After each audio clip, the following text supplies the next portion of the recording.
Hi friends, स्वागत है आप सबका मेरे चैनल राधा कृष्ण भक्ति वर्ल्ड में, जहां मैं दिशा आपको बताती हूं पूजा पाठ से जुड़े हुए तौर तरीके, नियम कानून, अपने भगवानों का श्रृंगार, राधा कृष्ण से जुड़ी हुई स्टोरीज एंड हिस्ट्रीज एंड मैं जो करती हूँ उसका एक्सपीरियंस।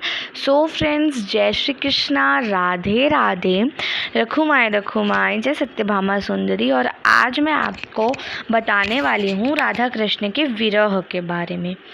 ये वीडियो बनाने का मेरा कोई भी प्लान नहीं था, क्योंकि पिछली वॉइस ओवर जो मैंने डाली थी, जिसमें मैंने बताया था राधा रुक्मिणी और सत्यभामा जी का रहस्य, जिसमें यूट्यूब में बहुत धमाल मची हुई है और बहुत ज़्यादा डिबेट्स हो रही हैं। डिबेट में कई लोग हमारी हिंदू धर्म की, सनातन धर्म की देवियों का अपमान कर देते हैं और देवियों को बहुत ही उच्च स्थान दिया गया है। देवों से भी ज़्यादा देवियों को उच्च स्थान दिया गया है। तो अगर हम कृष्ण संगनियों का अपमान करेंगे तो कृष्ण का हम सीधा अपमान कर रहे हैं। तो कृष्ण आपको कभी नहीं मिल सकते हैं। तो जो कृष्ण समर्थक है, रुक्मिणी समर्थक है, राधा समर्थक है, सत्यभामा समर्थक है, जो भी हैं, अगर वो किसी को ऊपर दिखा के किसी को नीचा दिखाना चाह रहे हैं तो ये बहुत ही बुरी बात है और आपको इसका फल कभी भी नहीं मिलेगा और आप ऐसे डिबेट्स में जीत ही नहीं पाएंगे, क्योंकि सच्चाई की जीत ही होती है, कल्पना की जीत कभी नहीं होती है। आप कृपया कर, मैं ऐसे लोगों को सजेस्ट करती हूँ, क्योंकि मैं ये सब इसलिए बोलती हूँ क्योंकि कई डिबेटर्स मेरी वीडियो देखते हैं, तो उनको मैं एक सजेशन दूँगी, बिना पुराण पढ़े आप कृपया कर डिबेट्स ना करें और एक सिंगल पुराण में आप बिलीव ना करें। पहले जिस पुराण में आप बिलीव कर रहे हैं उस पुराण की डिटेल्स जान लें, कहीं वो फिक्शनल तो नहीं है, कहीं स्कॉलर्स ने उसे डिग्रेड तो नहीं किया है। तो इस हिसाब की डिटेल्स जानें और फिर ही ज्ञान दें, क्योंकि यूट्यूब एक बहुत बड़ा प्लेटफॉर्म है, तो उसमें हम जो भी कहते हैं वो बहुत ही सोच समझ कर कहना पड़ता है। तो अब मैं अपने पॉइंट में आती हूँ, जिसका आज मैं वीडियो बनाने वाली हूँ। हम सबको तो पता ही है कि राधा कृष्ण का विरह कितना दर्दनाक था। हमारी कल्पना में ये विरह तो बहुत ही छोटा है। हम क्या कल्पना करते हैं, राधा रो रो के नदियाँ बहा रही होगी, कृष्ण वहाँ द्वारिका में राधा के लिए रो रहा होगा। लेकिन हमारी कल्पना ये भी तो है कि कृष्ण ने राधा को रोने से मना कर दिया था, एक आंसू भी भूमि में ना गिरने से कह दिया था। ये सब तो हमारी कल्पना है ना। लेकिन सत्य क्या है? सत्य आपको पुराण पढ़ने से समझ आएगा, अपनी कल्पना से समझ नहीं आएगा। अगर आपको किसी चीज़ को सोच के अपने मन को शांति देनी है तो आप दे सकते हैं, वो सब कल्पना होता है। लेकिन आपको अगर सच्चाई जाननी है तो आप पुराण पढ़ें और लॉजिकल बातें करें। तो सबसे पहले मैं आपको बताऊं, राधा रानी कभी भी कृष्ण के जाने के बाद रोई नहीं। इसीलिए भी नहीं रोई क्योंकि कृष्ण ने मना किया था, और इसीलिए भी नहीं रोई क्योंकि उनकी आत्माएं वहाँ ही तो थी, उनका भी तो रूप वहाँ था। रुक्मिणी जी भी तो महालक्ष्मी हैं और राधा रानी भी महालक्ष्मी हैं, सत्यभामा जी भी वहाँ थी। सारी देवियाँ जो उनका ही रूप थी सब वहाँ थी, और मुख्य पत्नियाँ जो कि थी रुक्मिणी और सत्यभामा, वो दोनों भी वहाँ थी, और वो दोनों तो स्वयं राधा रानी ही थी। तो अब बताइए कि कृष्ण के साथ राधा रानी कैसे नहीं हुई? ठीक है, आप सब कहते हैं कृष्ण राधा रानी के बिना अधूरे हैं, तो क्या अधूरा कृष्ण महाभारत लड़ सकता था? क्या अधूरा कृष्ण सुदर्शन चक्र चला सकता था? बिल्कुल नहीं।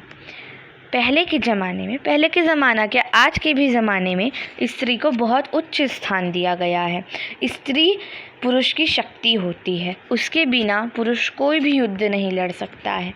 हमारे पास एक एग्ज़ाम्पल है, जैसे कि तुलसी माँ और शंखचूड़। जब तक तुलसी माँ का पतिव्रत जिंदा था तब तक शंखचूड़ को कुछ भी नहीं हुआ, लेकिन जैसे ही तुलसी माँ का पतिव्रत गया और जैसे ही वो तुलसी बन गई, तुलसी पौधा बन गई और शालिग्राम से विवाह कर लिया, वैसे ही शंखचूड़ का अंत हो गया, क्योंकि उसकी शक्ति अब पौधा बन चुकी थी। तो इसीलिए पत्नी का होना बहुत ही आवश्यक है, उनकी अलादीनी शक्ति का होना बहुत ही आवश्यक है। और रुक्मिणी जी, सत्यभामा जी राधा रानी ही थी। मैं ये बिल्कुल नहीं कहती हूँ कि रुक्मिणी जी जो थी राधा रानी का अंश थी, ऐसा बिल्कुल भी नहीं है। वो स्वयं राधा रानी ही थी और स्वयं राधा रानी महालक्ष्मी का स्वरूप थी, तो दोनों बराबर हैं। इसका मैं एक और वॉइस ओवर लेकर आऊँगी। राधा कृष्ण के विरह में वो कोई विरह नहीं था। वो जो संसार को प्रेम समझाने का अर्थ था ना, वो तो हम समझ गए, इसीलिए तो आज हम राधे श्याम सीताराम कर रहे हैं।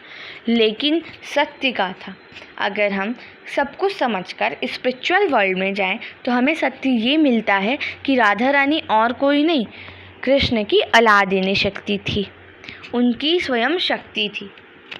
आपने वो तो सुना ही होगा, राधा कृष्ण शक्ति कृष्ण पूर्ण शक्तिमान, दुई वस्तु भेद नाही शास्त्राते प्रमाण।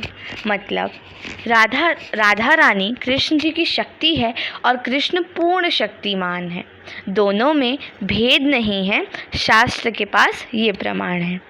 लेकिन जो राधा वृंदावन में थी, वो राधा भी अपने कृष्ण के लिए बहुत दुखी तो थी, लेकिन कृष्ण की चिंता नहीं करती थी।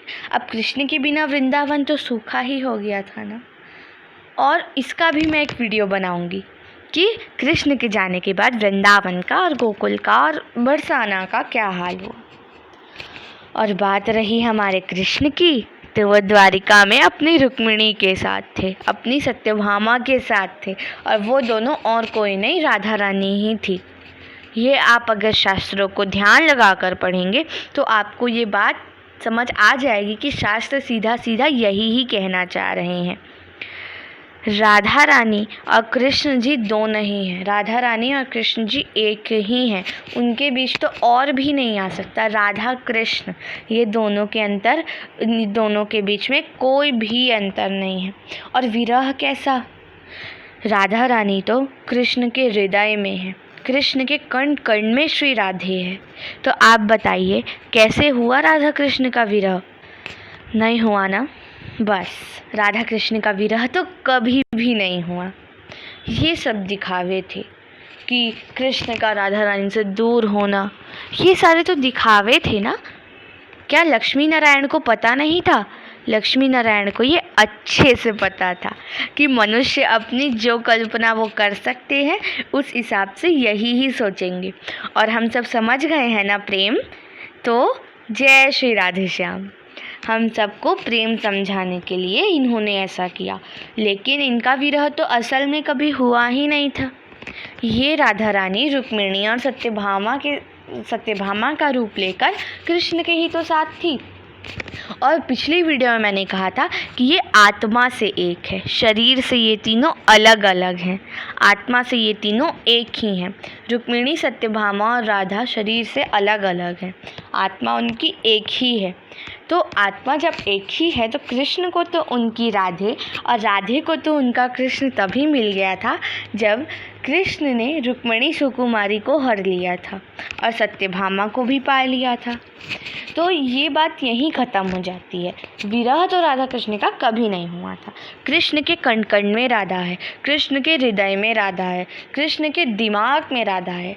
सेम टू राधा के हृदय में कृष्ण है, राधा के कण कण में कृष्ण है, राधा ही कृष्ण है, कृष्ण ही राधा है। तो इन दोनों में कोई भेद नहीं है। तो आज मैं आपको आज शायद आप समझ गए होंगे कि राधा कृष्ण के बीच में कोई भी विरह नहीं हुआ था। ये सब तो एक मनुष्य कल्पना थी, सांसारिक जीवन की कल्पना थी। लेकिन अगर हम स्पिरिचुअल वर्ल्ड में जाएं तो कोई भी विरह नहीं हुआ था। शायद आप इस वीडियो को देख के समझ गए होंगे। और अगर आपको कोई भी दिक्कत है या फिर कुछ भी डाउट्स है तो आप बिल्कुल कमेंट कीजिए। आपकी रिक्वेस्ट में जैसे ही देखूंगी वैसे ही वीडियो बना दूंगी। सो जय श्री कृष्णा, राधे राधे, रखुमाई, जय रुक्मिणी कृष्ण, राधे कृष्ण, जय सत्यभामा सुंदरी, जय सत्यभामा कृष्ण। सो बाय बाय।